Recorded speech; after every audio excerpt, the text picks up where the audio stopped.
Hey, everybody. Welcome to the AI Applied podcast. And we have a special guest, my friend, Matt Lewis. And Matt and I go way back, grading on the curve of generative AI stuff. But Matt is at Inizio Medical. He's the chief AI officer. I think technically he's the global chief artificial and augmented intelligence officer. But Matt is one of my absolute go-to smart guys on this topic. He does a ton of speaking around this. Absolutely thrilled that he made the time to join us, probably coming off 4 other podcasts right now. But Matt, welcome. Tell us a little bit about, how you got here in your career. And because you're sort of like one of our go-to like chief AI officers when I think about that new role. Yeah, sure. First of all, long-time listener, as such a thing goes, in the generative AI continuum, and first-time guest. So thank you very much, Jaden and Connor, for having me on. So much appreciated. This is the highlight of my day.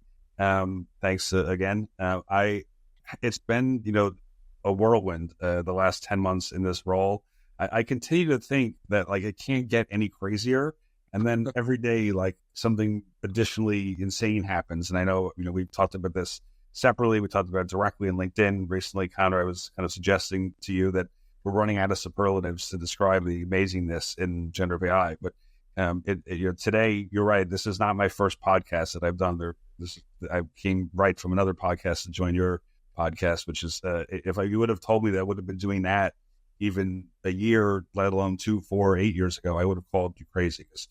Because it's unbelievable kind of pace with which things are changing, and also just the strong interest that both practitioners as well as people out in the world have for this topic, and the engagement that they have to learn more and hopefully do more in their worlds. My work has been kind of interesting as well. I do currently serve as Chief AI Officer for Inizio Medical. Before I was in that role, I was Global Chief Data and Analytics Officer, also with Inizio for about 6 years. I started the analytics practice at Inizio back in 2016, and we used our artificial intelligence in that role. It was, probably about half of what we did, like natural language processing, machine learning, sentiment analysis. We built our own models, productionized them, and the rest, as well as a lot of other advanced analytics things. Inizio, by the way, is the largest partner to life sciences. We help firms that are in, say, pharmaceuticals, biotech, medical device, digital therapeutics commercialize their science and bring it to market so that people with illnesses can hopefully live better lives. So we use analytics or AI to help them kind of understand their science and commercialize it, if you will. And before I started the analytics group, I pretty much led teams and strategized to figure out how those communications could better serve patients and clinicians. So it's just been crazy, in a word, for the last year or so. And I'm really interested and curious to hear from both of you as to where you think things are going, and see how we can get there together. Yeah, 100%. It's obviously been a whirlwind of a year, I think, for everyone, even if you're not directly involved with AI, just because of how AI is, touching and impacting everything. I would love to hear from you, Matt. Maybe what are some of the things that have been the most surprising for you? Some of the maybe the technology or the transformations, the things that you were, oh my gosh, I was not expecting this, but some of the biggest, surprises. Yeah, I would say that's a good question. I think there are some kind of obvious surprises, and then some not as obvious surprises. The obvious surprises are things to me that are obvious as a former chief data analytics officer, and I think there is some kind of consistency between the CDAO role, the chief data analytics officer role, and the CAIO role, the chief artificial intelligence officer role. It's not to say that everyone that's listening to this show that's currently a chief data analytics officer should be the CAIO role, because I know everyone's got to send me a note asking you how they become one next. And some people could do that, but not everyone.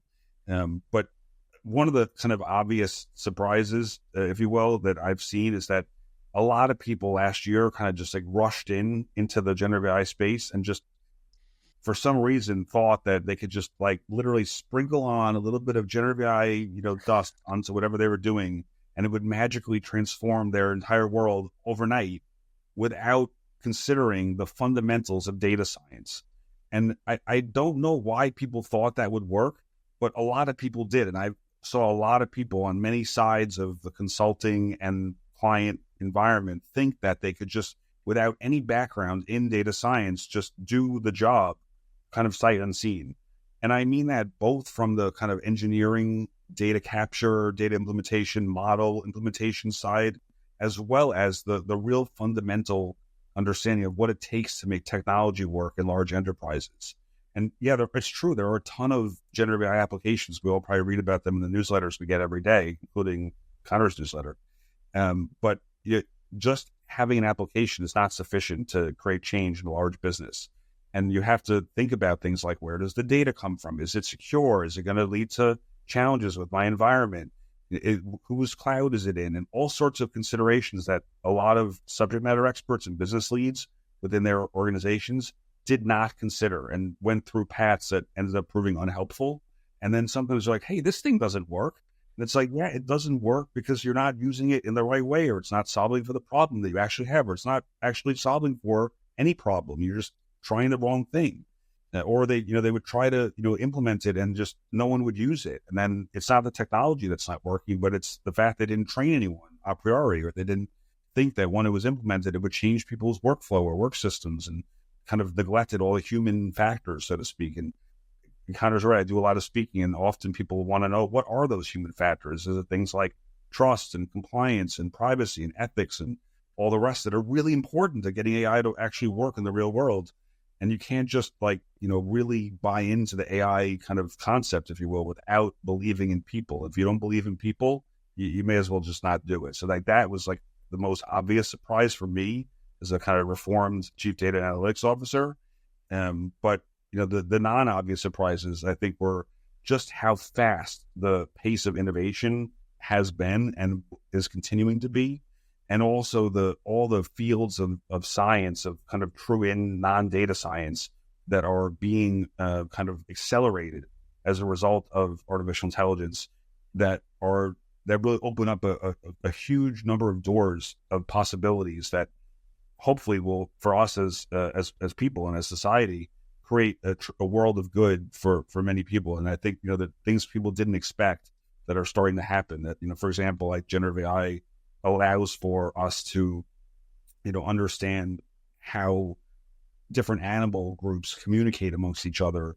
It's like an unexpected truism that now, we can speak to whales.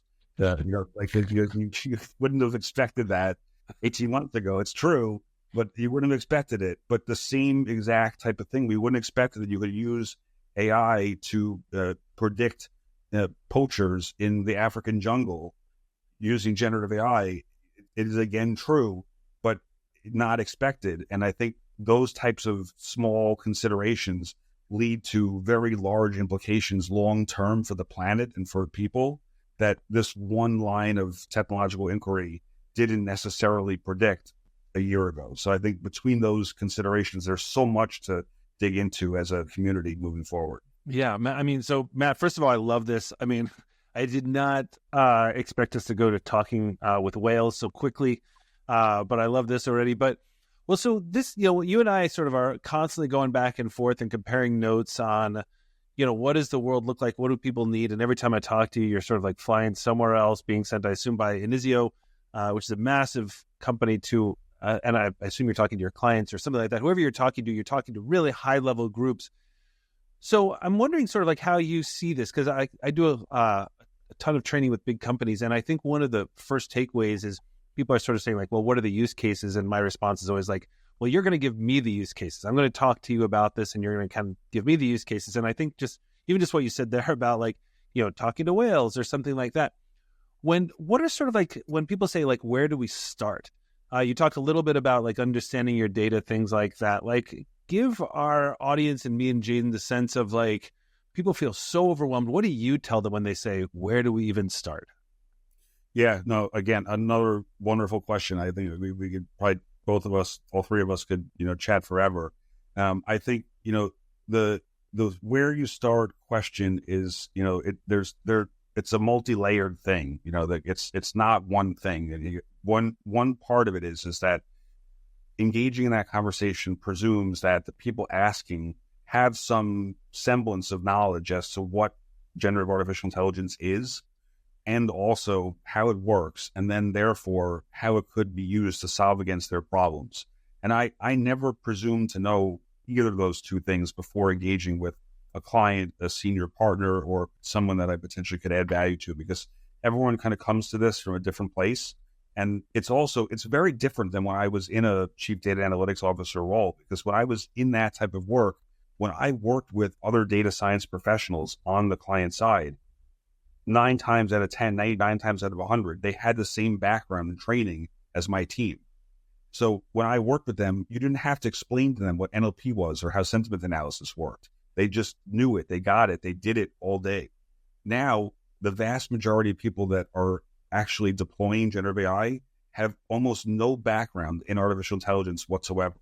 So you can't just assume that they know what we know on this call, on this podcast. You have to really do a little bit of education or kind of engagement to help them understand quickly what generative AI is and what it's capable of. And the other big differences, back when I was a CDIO, even as early as early January 2023, kind of when we were talking, the world of AI was still largely confined to academia and to corporations. It's not the case now. Now, if you're a real person, an actual human that is not one of us, a speaker, an expert in AI, you're hit with AI all the time. You go into Apple News, into New York Times, into Wall Street Journal, or in The Guardian if you're in the UK. Every 5th article is about AI. It's about deepfakes. It's about people, that are using AI for malicious purposes. There are other conversations about images that are not the right reflection of culture. It's in your face all the time. And average people that don't know how AI works or what it can do for them are hit with AI in their personal lives, whether they want to or not. And then they come into professional lives to say, how can this work for me? So I don't assume anything when I meet with them the first time or second time. I always kind of orient around, this is what it does. This is our vision. Our vision is around what we call augmented intelligence. That comes from Gartner. It's a human-centered partnership between AI and humans. We don't try to automate anything or replace humans with AI.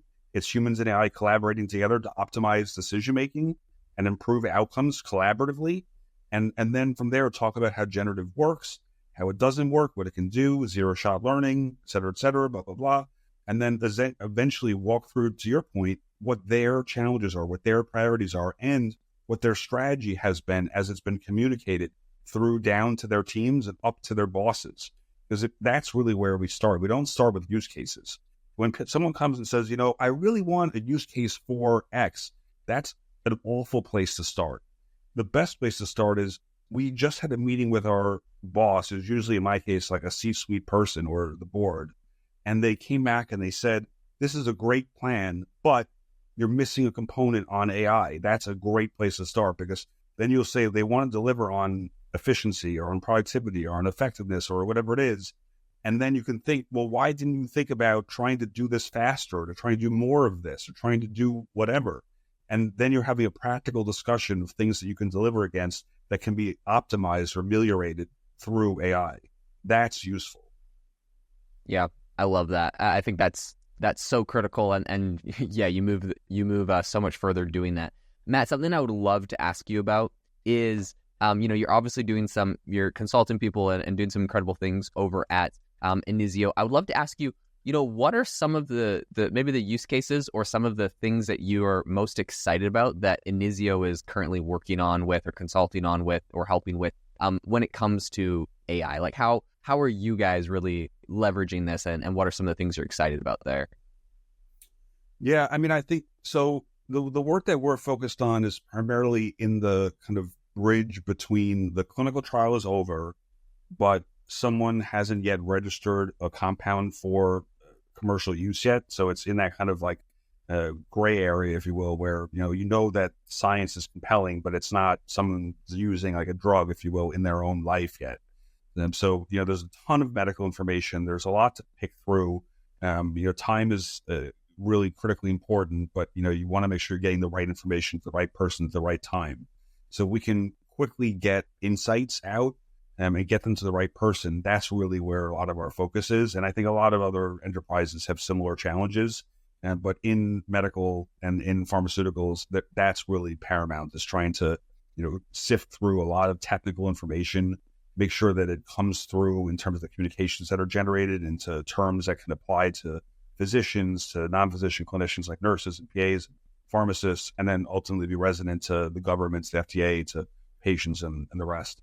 So one of the things that we've had out for a number of years is kind of a non-generative AI platform that does what's called intelligent literature monitoring, which essentially goes out and kind of like canvasses the entire environment of things like publications and articles and Congress abstracts and things like patents and the rest, and kind of understands what's actually resonant today. And of the things that are resonant, what might you want to pay attention to as a business user that could actually affect your job? And typically the way that people would do this before AI is they would literally do it by hand, so to speak, going into sources like PubMed or clinicaltrials.gov or whatever it might be, and try to find the actual records that are relevant to them. And as a person, I used to do this when I worked at companies like AbbVie, Boehringer Ingelheim in the past before I was on the consultancy side. That it would take forever. You'd miss things because you would only have so much time. Maybe the things you got were the right things or not, but you never really knew. And you could never remember what you got because you had to move on to the next thing. So the AI is able to both classify in and classify out the appropriate stuff, kick out the stuff that doesn't matter and pull in the stuff that does. And then using summarization, signpost the content that you actually want to read so you can quickly understand what matters, and then save for both content generation and integration the assets that follow. Now using generative, we're able to extend that forward and move it into a consideration where that type of content can become things like patient lay summaries, which are these like quick synopses of clinical trials that patients ingest, or systematic literature reviews, which are broader examinations of entire programs of work that a regulatory body might review or consume, or other things like scientific papers or posters or that type of consideration. On the roadmap, we're looking at considerations around how do we support experts that are in peer-to-peer conversations, like what we call medical science liaisons. I was an MSL about 23 years ago, where you're having a conversation with a doctor in their office on technical topics. It's not a sales conversation, but it's a scientific discussion, and it's leveraging slides and posters and reprints and other discussions. If you move that to a generative environment, instead of just taking the stuff that was available 3 months ago, maybe it's a dynamic content generation. You ask me a question, and in the actual office, generative AI spins up a 15-second Sora-based video per request that is relevant to your question, and then you use that immediately following to improve someone's health. That's where we're headed. So there's so much possibility here to kind of speed time to decision, to improve narrative, if you will, and leverage clinical outcomes in the setting. Yeah, the medical space is phenomenal, and I think it's so excited about it, just in terms of drug discovery and everything else. I mean, it feels like it's one of those things that really is going to hit home. But one of the challenges you have, Matt, excuse me, and you and I have talked about this a lot, is that you are in the regulated space, right? And so, Matt and I wrote a white paper for Inizio Medical just around this, like generative AI in regulated industries, taking life sciences as a case study, just because Matt and I were talking for probably months at this point just about all these challenges in the regulated space. And so Matt's like, we remember sort of like some of the things we covered were, around like the sort of scarcity versus abundance mindset, and how you do strategic risk mitigation, and how you scale and change, but just especially around that kind of like, strategic risk mitigation in a regulated industry. Because I know a lot of folks out there, and you probably talk to a ton of folks in regulated industries, are like, well, this is great, but it's just not for us. We can't even do that. How do you think about that? Yeah, I mean, this is another example, Connor, of like one of those things that is changing very fast. I still do think that the principles and the content and the overall value of the white paper that we co-authored is highly relevant. And if anyone hasn't read it, go download it. But independent of that, the tenor and the types of kind of questions that are coming from leadership in these companies has shifted, even in the 3 months, I think, since we finalized the content there. It reminds me of, I'm sure you both probably saw this article that was posted a couple of days ago at Disney about this, those activist investors at Disney that are challenging the Disney kind of bottom line, suggesting that if they enhance their approach using artificial intelligence, it can increase their share price by like 150%.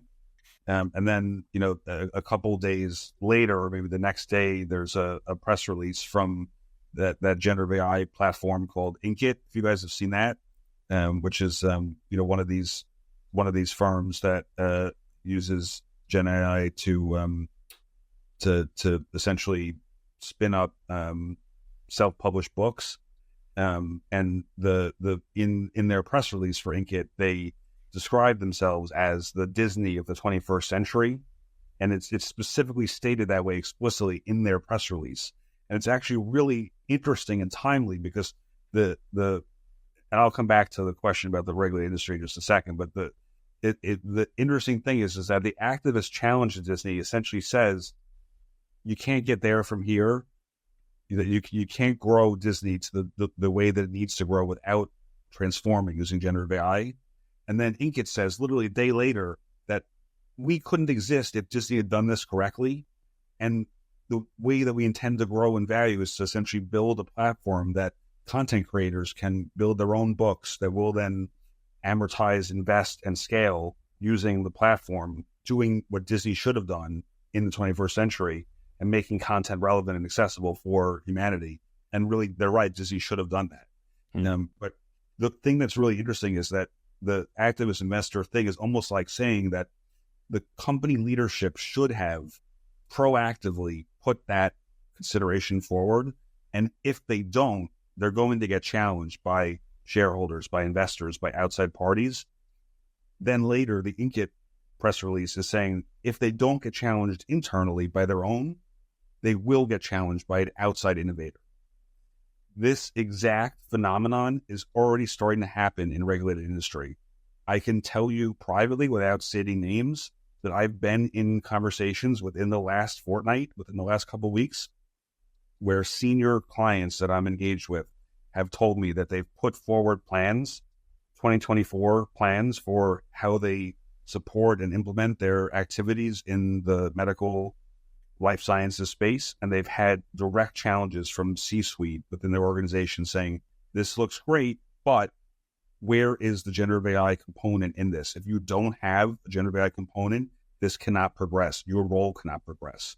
That is unheard of in this space. It really does shift generative AI from being, or AI in general, or analytics in general, from being a tactic to being transformative. And to come from the C-suite is really a way of heading off shareholder or an activist investor or an innovator challenge, which is the next step or the last step to potentially come. But I think you're going to start seeing a lot of this. So while the other concerns of scarcity and abundance and the regulated mindset of compliance still definitely matter, I think they're starting to become this like growing imperative, this business imperative that this is necessary. How it gets done is still left to the department heads, to the divisional leads, but that it gets done is imperative. Matt, this is so fascinating. I like Connor, to be honest. I think healthcare is one of my areas that I'm the most excited. Having AI integrated, having the ability to, support doctors and to do, drug discovery. Like there's so many incredible innovations here that I think we're all following and really excited about. So this has been fascinating to have you on to kind of share some of your insights. As we're wrapping up, I'm wondering if you could give one piece of advice, maybe a piece of advice to share with people within organizations that are looking to make AI more effective. Like you mentioned, there is leadership in organizations that are being like, hey, look, we need generative AI, we need AI embedded into what we're doing here to drive efficiency, et cetera. But not everyone knows how to correctly implement that. There's some confusion on the best ways. I'm wondering if you have a piece of advice you could give in relation to those people that are, trying to make some of these implementations. Yeah, I mean, the simplest advice and the truest advice is just start.